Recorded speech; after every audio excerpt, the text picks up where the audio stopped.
Hello students. तो हमने अभी हमारी लास्ट क्लास छोड़ी थी जिसमें हमने आर्टिकल 171 का क्लोज वन देख लिया। ठीक है, रिवाइज कर लिया होगा आपने। थोड़ा बड़ा कंसेप्ट हो जाता है इसीलिए मैंने बीच में आपको ब्रेक दे दिया। ठीक है ना, कि भाई आप जो है पहले यहाँ तक का पार्ट को क्लियर कर लीजिए। ये बहुत इंपॉर्टेंट टॉपिक है, ऐसा मैंने इसीलिए किया है क्योंकि एग्जाम्स के लिए इस टॉपिक से रिलेटेड, चाहे एग्जाम आपका यूपीएससी का हो, चाहे आरपीएससी का एग्जाम हो, चाहे आपका ये आरजेएस का एग्जाम हो, जुडिशियल सर्विसेज का कोई भी एग्जाम हो, कॉन्स्टिट्यूशन में जो टॉपिक है इमर्जिंग टॉपिक है और इस जो बिल से रिलेटेड कई क्वेश्चंस आपको पूछे जाते हैं। ठीक है ना, इसीलिए मैंने लेक्चर लंबा ना हो जाए, आपका बहुत टू हार्ड हो जाए ना, इसलिए मैंने आपको इसको दो कैटेगरीज में करवा दिया। तो यहाँ पर हम जैसे चर्चा कर रहे थे मनी बिल के बारे में। आई थिंक कि आप सब लोगों को क्लियर हो गए होंगे सारी चीजें जो हमने लास्ट क्लास में पढ़ी थी। आज भी हमने कुछ बातें देखी इसकी। फाइनेंशियल बिल को हमने जहां पर जैसे तीन कैटेगरीज में बांटा, ये हमारा क्लियर है मनी बिल। फाइनेंशियल बिल को पार्ट वन जो कहां दे रखा है, आर्टिकल 117 के क्लोज वन में, ये मैं आपको पढ़ा चुकी। ये केवल दो ही बातों में समान है धन विधेयक से। ठीक है, एक बार थोड़ा सा क्विक रिवाइज कर लेते हैं। धन विधेयक से जुड़े कुछ विषय या फिर उन विषयों के बाहर के कुछ विषय जो धन विधेयक से संबंधित नहीं है, खर्चे से जो संबंधित है, जो फाइनेंस से रिलेटेड है, जिसमें गवर्नमेंट को खर्चा करना पड़ रहा है, तो ऐसे विषय कहाँ आएंगे, इस पार्ट में आएंगे। ऐसे विषय कहाँ आएंगे, अब देखिए ऐसे जो बिल आएंगे उन बिल्स को कहाँ इंट्रोड्यूस किया जाएगा, केवल लोकसभा में and after the recommendation of the president it is necessary. ये दोनों चीज मैंने आपको बताई और ये भी आपने देखा कि ये सिमिलरिटीज है between the money bill and financial bill. Clear.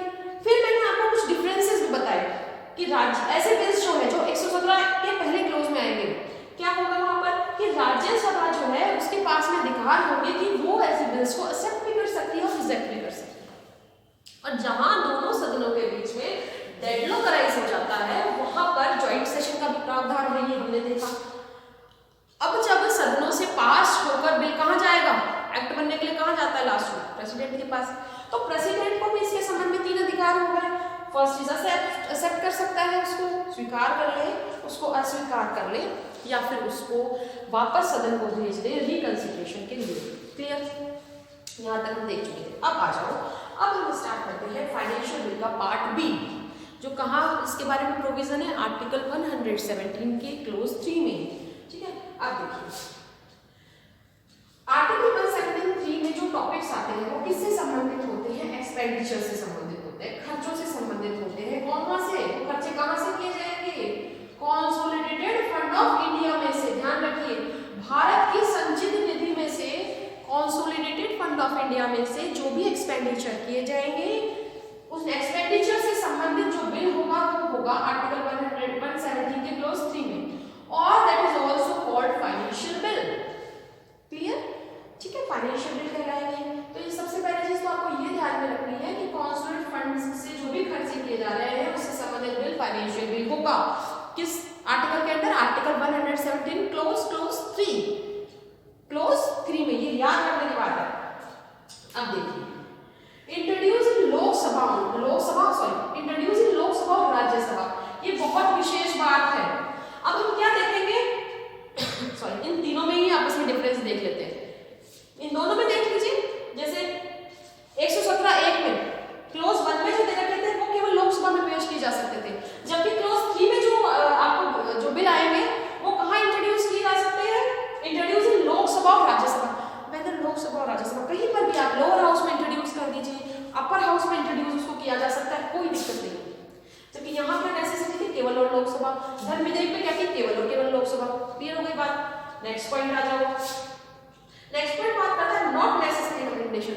ये बहुत इंपॉर्टेंट चीज है, ध्यान से देखिए। नॉट नेसेसरी रिकमेंडेशन, देखिए जो बिल आर्टिकल 117 के क्लोज 3 में आएंगे, यानी कंसोलिडेटेड फंड में से किए जाने वाले खर्चों से संबंधित बिल, वो बिल उन बिलों के लिए प्रेसिडेंट की रिकमेंडेशन की जरूरत नहीं है। कैसे भाई, हमने क्या देखा था, ये दोनों स्थितियों में देखा था कि राष्ट्रपति की सिफारिश के बाद ही बिल इंट्रोड्यूस किए जाएंगे, ये देखा था ना हमने।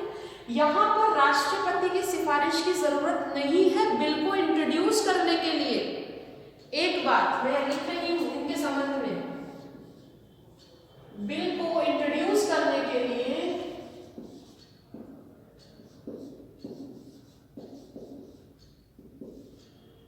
शॉर्ट में लिख देती हूँ ना मैं, रिकमेंडेशन ऑफ प्रेसिडेंट, क्लियर, या ऐसे कर लो, कंप्लीट कर लो इसको ना। Recommendation of president is not necessary for the introducing of bill under article 117 clause 3।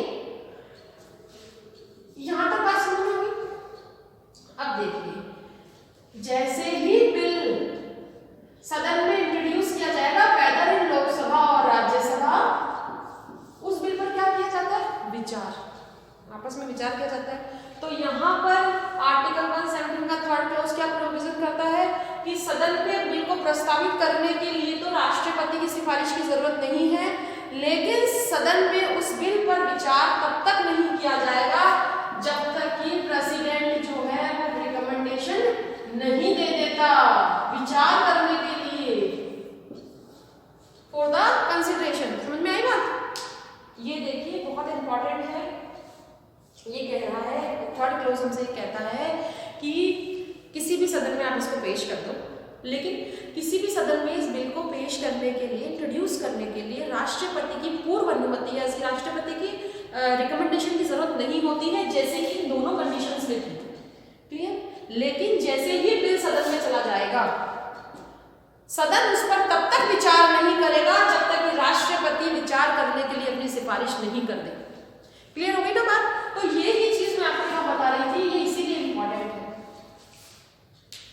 Clear.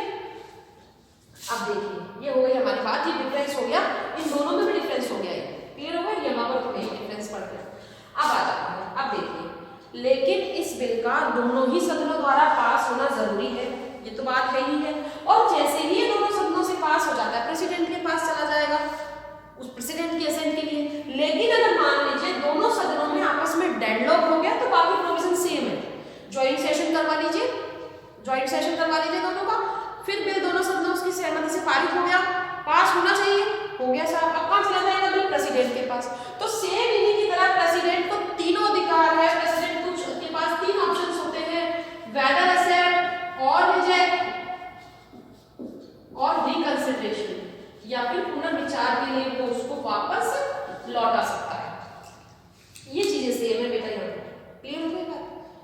Difference केवल ये दो थे जो मैंने आपको बता दिए, है ना। एक बार देख लीजिए आप, आपको समझ में आ गई होगी बात। आर्टिकल 117 क्लॉज 3 किसकी बात करता है, कॉन्स्टिट्यूशन फंड ऑफ इंडिया से एक्सपेंडिचर की बात कर रहा है।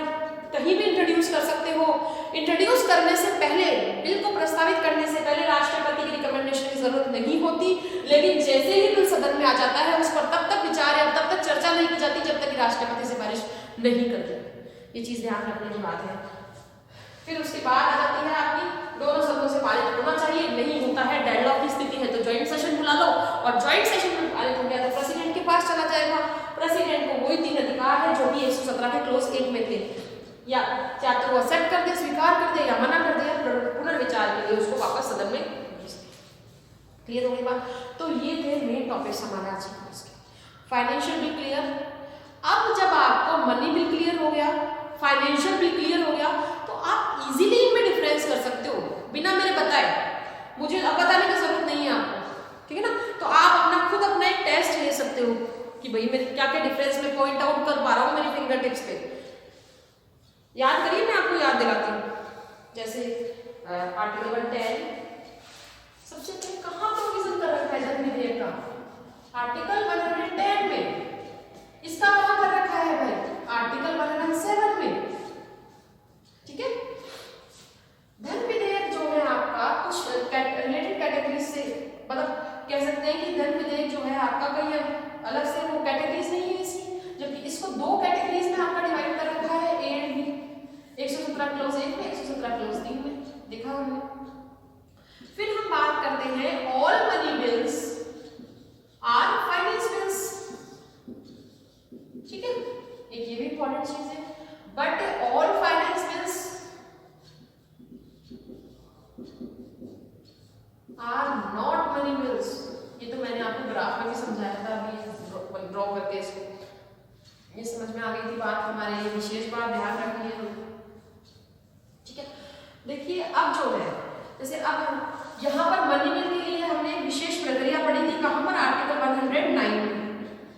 मनी बिल केवल लोकसभा में इंट्रोड्यूस किया जा सकता है और रिकमेंडेशन के बाद ही इंट्रोड्यूस किया जाएगा। केवल ये दो ही समानताएं हैं, एक बार वापस से देख लीजिए, इन दो ही मामलों में केवल ये दोनों एक है, बाकी हर मामले में अलग है।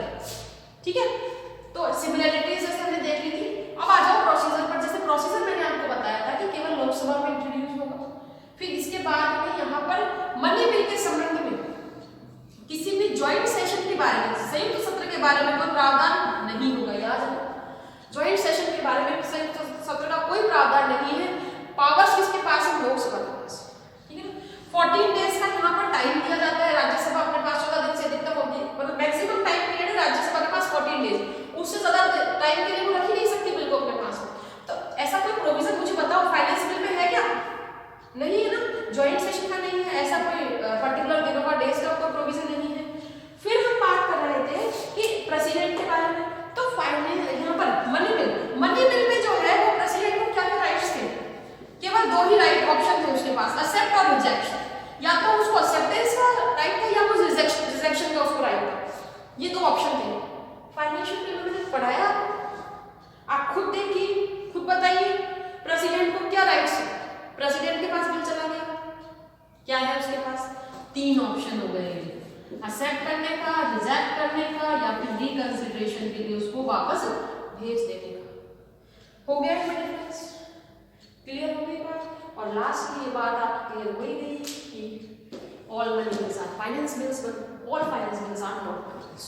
तो इस तरह आज की क्लास में हमने आपके मनी बिल और फाइनेंस बिल पर चर्चा करी। आप आज के जो दोनों क्लासेस आपके लास्ट क्लास में, जैसे स्टार्टिंग की जो क्लास हो रही है, इन दोनों को अच्छे से पढ़िए और इनको समझने की कोशिश कीजिए। अपने आप से क्वेश्चन कीजिए कि कैसे क्या क्या मुझे क्लियर हो गया, क्या मनी बिल मुझे आ गया, क्या फाइनेंस बिल मुझे आ गया क्या।